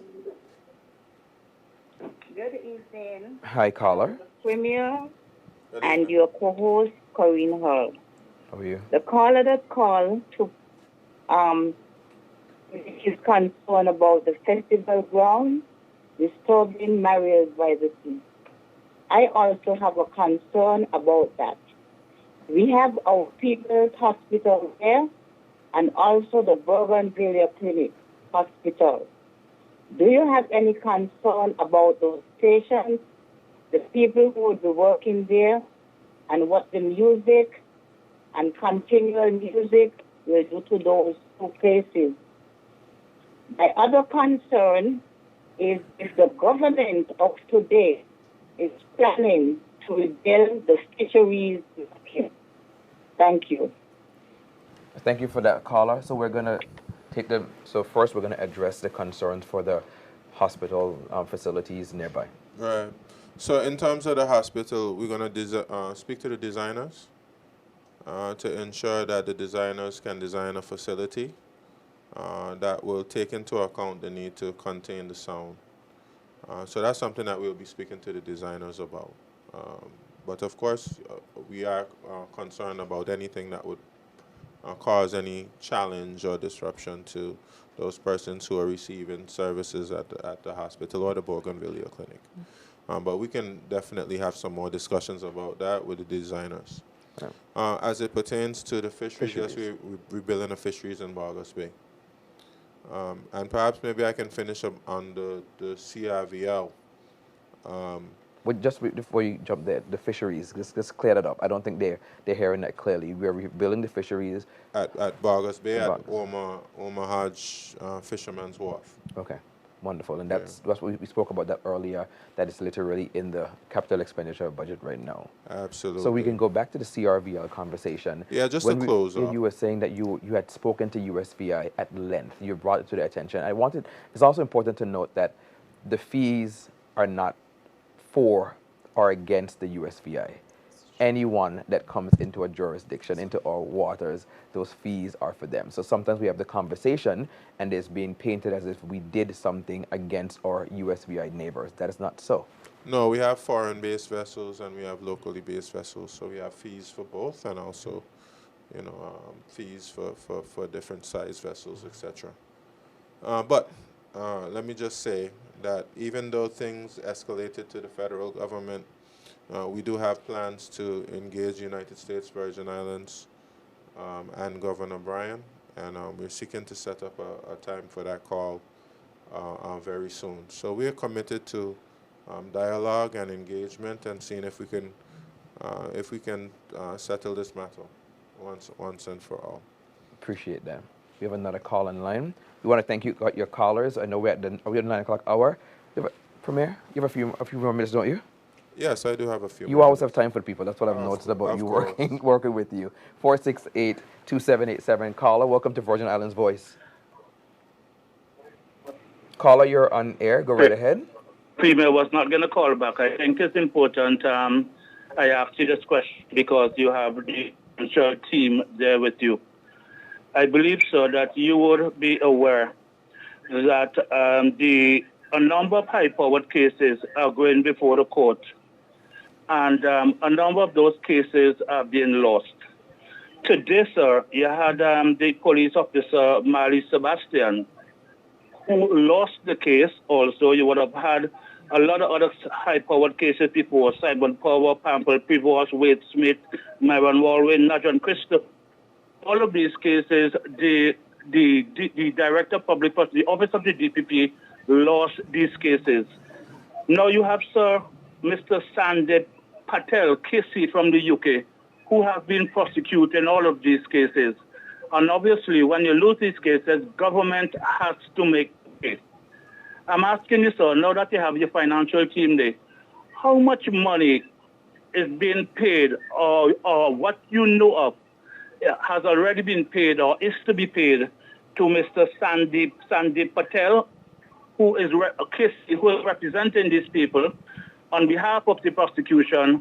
And also, sir, when you have to pay out these millions of dollars to these persons who have been off the drug for the last 14 or so years, does it concern you at this time, sir, as an election approaches?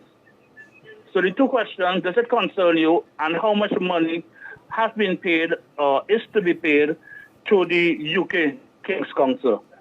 Thank you very much, sir. Thank you for that, caller. Okay, thank you. I don't have access to the information in terms of the money being paid to the King's Council.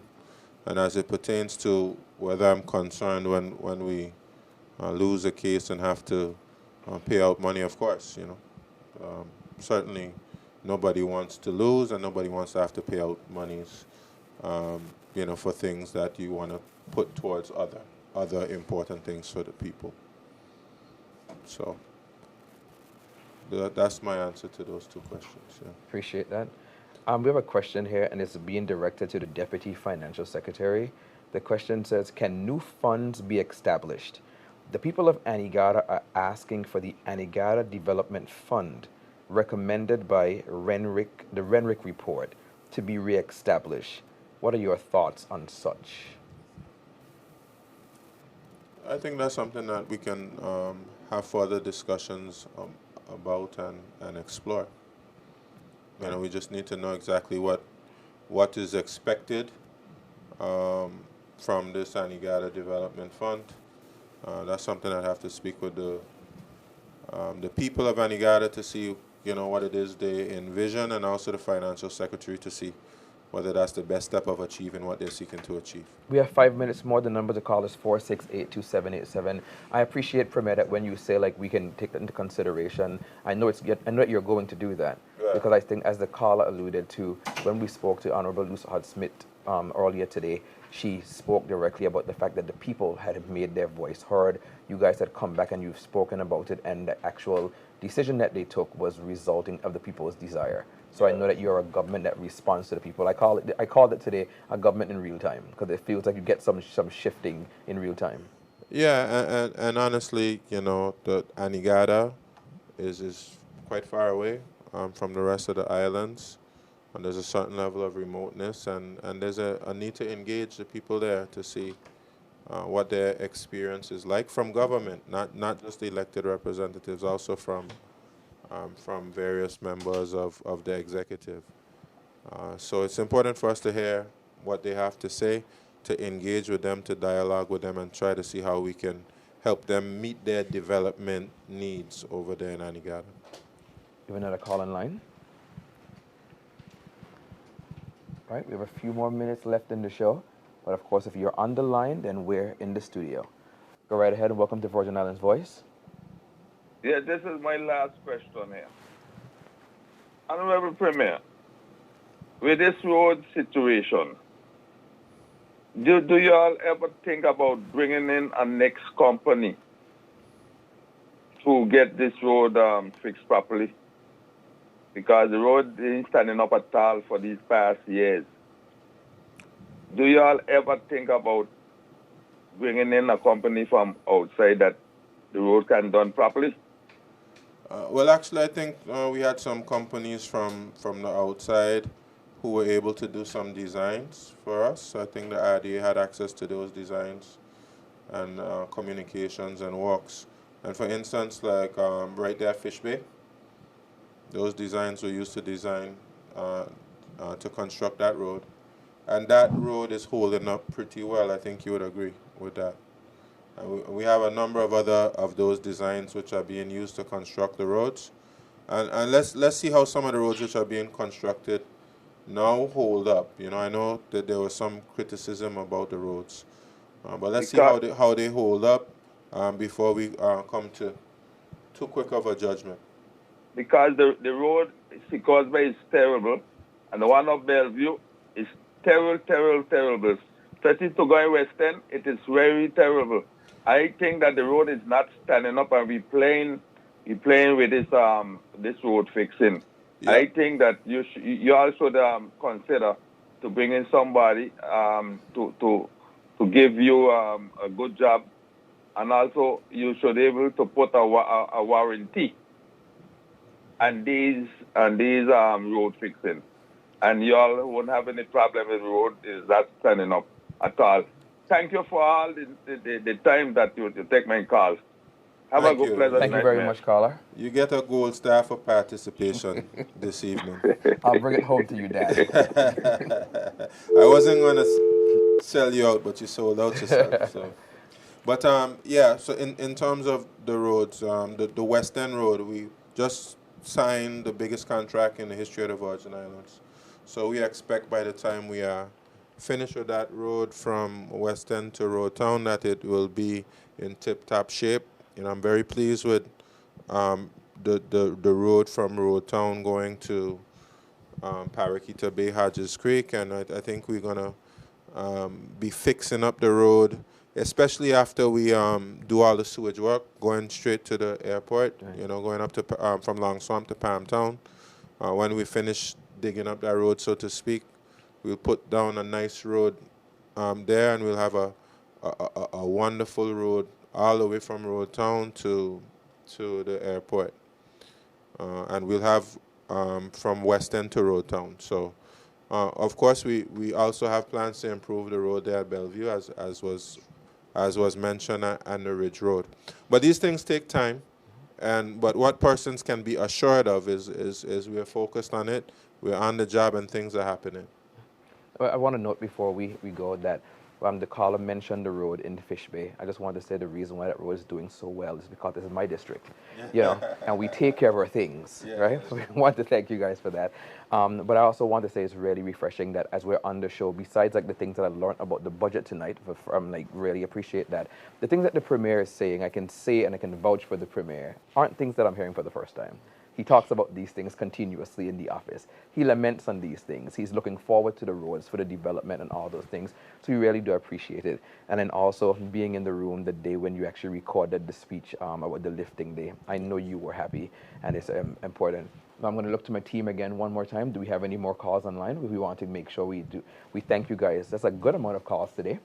Thank you for being engaging. So when we announce our next show, we want you guys to get ready to call in even more. Yeah. We're going to have other government people here as well. You can talk to them directly, get your questions answered. And FS, you said that we need to take some more time to go through the budget. And as we're going to, you're going to start in the new budget cycle soon, aren't you? You're going to get into that. So yeah, we'll have some time to take care and make sure we inform the people. Before we go, I want to thank all of the young people that applied to be Premier for a week. Yeah. We had a good response on that Premier. Yes. And those young people have been advanced to the second round, and they've already come into this room. 2 are here today, 3 are coming tomorrow, and they're doing their speeches using your lectern, actually. Thank you for that, and on your set. So before the public sees them, you and your top staff will see them as well. And then the public gets to choose who becomes the Premier for a week. And then they'll be with you around from the 6th to the 10th of April. So we thank you for the opportunity, and we thank you to all the young people who are interested in being the Premier for a week. I am Kareem Nelson Hull. Our guest today has been the Premier of the Virgin Islands. Before we go, you could say your final words, sir. Yeah, and before we go, well, first of all, thank you, Kareem, for facilitating the program. Thank you for the wonderful initiative that you came up with, which is Premier for a week. I'm glad that the support has been great. It's been wonderful speaking to the people of the Virgin Islands this evening. I'm grateful to have the financial secretary and his team with me, providing me excellent support. And before I go, I want to say happy birthday to my mom, you know, because my mother turned 80 years old today. Everybody, say happy birthday to Miss Medita. Happy birthday, Miss Medita. So she achieved her 4th score. Yes. And that's the financial secretary's aunt. So, you know, happy birthday, Mom, and we wish you many more years of health, wealth, and happiness. And FS, on behalf of your team, any final words that you want to share? Just want to say thank you, Mr. Hall, for having us. And I want to say that we work with an excellent team with the Ministry of Finance. I want to thank all the supporting ministries for working so keenly with us. I also want to say that in reference to the economy, of course, we had various agencies come here. And one of the things they point out to us is that what they read online and what they hear is not actually what they experience. Mm-hmm. So I think a lot of comfort that person outside, when they look at our data and they see what's happening in the territory, they think that we are performing quite well. There's room for improvement, like the Premier stated earlier, and we will continue to work on those areas that need those attention. But I don't want person to always just focus on the negative things that's happening in the territory, but let us continue to build this great economy. Sounds like the FS is saying that the country, the territory is in great hands with the Premier and his leadership and his team. Thank you guys so much. My name is Kareem Nelson Hull, and you've been watching Virgin Islands Voice. From all of us at the Government of the Virgin Islands, and especially the crew from the GIS, we want to thank you guys for joining us, and we'll see you again on our next program. Look inside yourself.